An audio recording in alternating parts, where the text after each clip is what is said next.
ಸ್ನೇಹಿತರೆ, ನೀವೆಲ್ಲ ಕಾಂತಾರ ಸಿನಿಮಾ ನೋಡಿಯೇ ಇರ್ತೀರಿ. ಇಡೀ ಭಾರತದಲ್ಲಿ ಸಂಚಲನ ಮೂಡಿಸಿದ ಸಿನಿಮಾ ಅದು. ಸಿನಿಮಾದಲ್ಲಿದ್ದ ದೈವಿಕ ಭಾಗವು ಇಡೀ ಭಾರತೀಯ ಸಿನಿಮಾ ಲೋಕವನ್ನು ತನ್ನೆಡೆಗೆ ತಿರುಗಿ ನೋಡುವಂತೆ ಮಾಡಿದ್ದು ಸುಳ್ಳಲ್ಲ.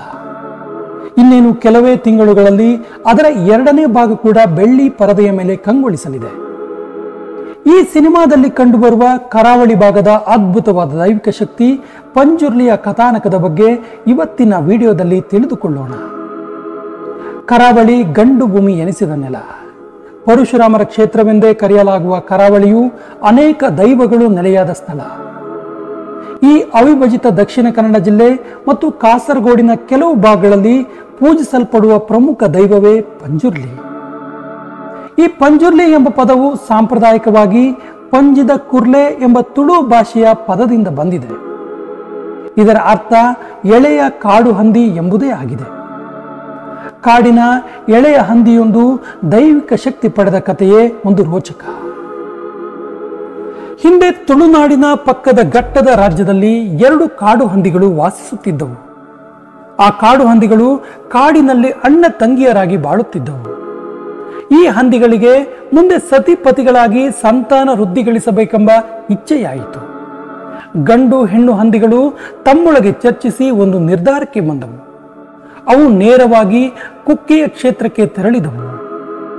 ಅಲ್ಲಿ ಕುಕ್ಕೆಯಲ್ಲಿರುವ ಮೂಲ ನಾಗದೇವರನ್ನ ಭೇಟಿಯಾದವು. ಸುಬ್ರಾಯ ದೇವರಲ್ಲಿ ತಮ್ಮಲ್ಲಿಯ ಸಹೋದರ ಭಾವವನ್ನು ಕಡಿದು ಗಂಡ ಹೆಂಡತಿಯಾಗಿ ಬಾಳುವಂತೆ ಕರುಣಿಸಬೇಕೆಂದು ಭಕ್ತಿಯಿಂದ ಬೇಡಿಕೊಂಡವು. ಅವುಗಳ ಇಚ್ಛೆಯನ್ನು ಕೇಳಿ ಸುಬ್ರಾಯ ದೇವರಿಗೆ ಕರುಣೆ ಬಂದು ಆ ಹಂದಿಗಳ ಅಣ್ಣ ತಂಗಿಯರ ಭಾವವನ್ನು ಕಡಿದು ಸತಿಪತಿಗಳಾಗುವಂತೆ ವರ ನೀಡಿದರು.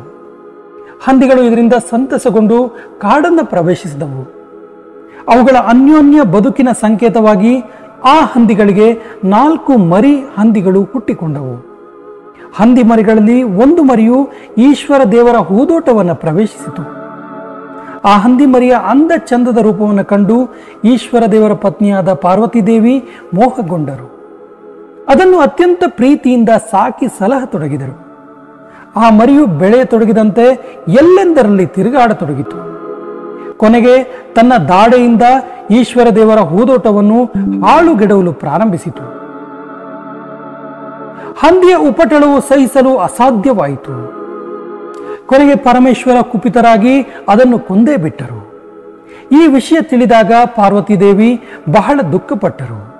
ತಾನೇ ಪ್ರೀತಿಯಿಂದ ಸಾಕಿ ಸಲಹಿದ ಹಂದಿಮರಿಗೆ ಜೀವದಾನ ಮಾಡುವಂತೆ ಬಹುವಾಗಿ ಪ್ರಾರ್ಥಿಸಿಕೊಂಡರು. ಮಡದಿಯ ಇಚ್ಛೆಯಂತೆ ಪರಮೇಶ್ವರ ಹಂದಿಗೆ ಜೀವದಾನ ಮಾಡಿದರು. ಆ ಬಳಿಕ ಶಿವದೇವರು ಆ ಹಂದಿಯ ಮರಿಗೆ ದೈವಶಕ್ತಿಯನ್ನ ಕರುಣಿಸಿದರು. ನೀನು ವರಾಹರೂಪಿಯಾದ ಪಂಜುರ್ಲಿ ದೈವವಾಗಿ ಭೂಲೋಕವನ್ನು ಪ್ರವೇಶಿಸು. ಅಲ್ಲಿ ಸತ್ಯ ಧರ್ಮ ನ್ಯಾಯವನ್ನು ರಕ್ಷಿಸುವ ದೈವವಾಗಿ ಮೆರೆದಾಡಿಕೊಂಡಿರು. ಭೂಲೋಕದಲ್ಲಿ ಮಾನವರು ನಿನಗೆ ಅರ್ಪಿಸುವ ನೈವೇದ್ಯಾದಿಗಳನ್ನು ಸ್ವೀಕರಿಸು. ಅವರ ಬೆಳೆಯನ್ನು ರಕ್ಷಣೆ ಮಾಡು. ಕಷ್ಟ ಕಾರ್ಪಣ್ಯ ರೋಗ ರುಜಿನಗಳನ್ನು ದೂರ ಮಾಡು. ಅದೇ ರೀತಿ ನಿನ್ನನ್ನು ಧಿಕ್ಕರಿಸಿ ಅಹಂಕಾರದಿಂದ ನಡೆಯುವವರನ್ನು ಶಿಕ್ಷಿಸು. ಸರಿದಾರಿಗೆ ತಿರುಗಿಸಿ ನಿನ್ನಲ್ಲಿ ಭಕ್ತಿ ಹುಟ್ಟುವಂತೆ ಮಾಡು ಎಂದು ವರಪ್ರದಾನ ಮಾಡಿದರು. ಹೀಗೆ ದೇವರ ಅಪ್ಪಣೆ ಪಡೆದ ಪಂಜುರ್ಲಿ ದೈವ ಶಕ್ತಿಯಾಗಿ ಭೂಲೋಕವನ್ನು ಪ್ರವೇಶಿಸಿತು.